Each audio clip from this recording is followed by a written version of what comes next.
সময় অল্প থাকার কারণে কেকের ডিজাইনটা ঠিক পারফেক্টভাবে করতে পারিনি। এজন্য মনের ভেতরে একটু খারাপ লাগছিল। তারপরও আপনাদের সঙ্গে শেয়ার করছি। আসসালামু আলাইকুম এভরিওয়ান।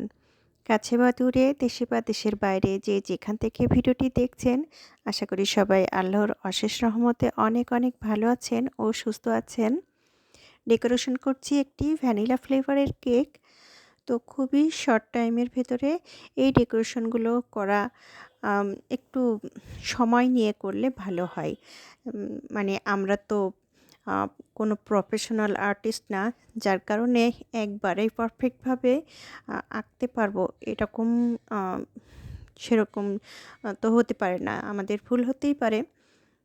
তো ক্লায়েন্টের কোনো অবজেকশন ছিল না।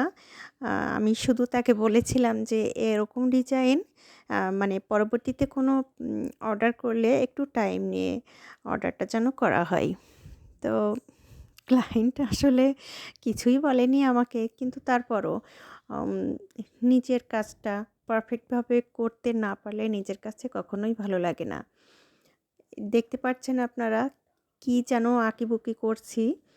আর পাশে ছিল আমার ছেলেটা।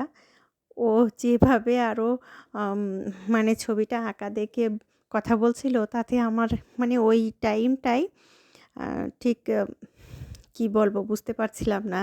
রাগ লাগছিল নাকি মনে হচ্ছিল ও আর কি বলছিল যে, "মামুনি তোমার কেকের যে ছবিটা এঁকেছো মনে হচ্ছে ও ডায়েট কন্ট্রোল করার পরে ওর এই লুকটা এসেছে।" তো হাসিও লাগার কথা, কিন্তু সেই সময় হাসার সময় ছিল না। এই আর কি। যেভাবেই হোক কেকটা কমপ্লিট করতে হবে, এটাই টার্গেট ছিল।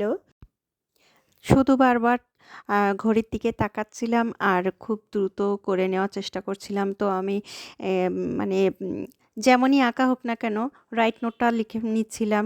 মানে একটি মুহূর্তও যেন আম নষ্ট করা যাবে না, সেইভাবে আর কি খুব দ্রুত কাজ করছিলাম।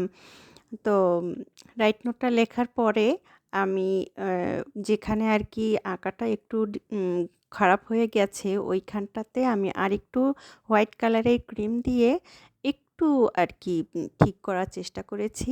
তো লাস্ট ফিনিশিং মোটামুটি একটা ভালো একটা পর্যায়ে এসেছে, যেটা আপনারা কিছুক্ষণের মধ্যেই দেখতে পাবেন। এটাই ছিল আসলে কেকের মূল ডেকোরেশনটা। তো ভিডিওটি ভালো লাগলে প্লিজ লাইক, কমেন্ট ও শেয়ার করে দিয়েন। আর যারা ইউটিউব চ্যানেল থেকে দেখছেন তারা প্লিজ আমার চ্যানেলটি সাবস্ক্রাইব করে পাশে থাকা বেল আইকনের অল নোটিফিকেশন অন করে দিবেন, আর একটি লাইক দিতে ভুলবেন না প্লিজ। তো আজ এ পর্যন্ত, ভালো থাকবেন সবাই। আল্লাহ হাফেজ।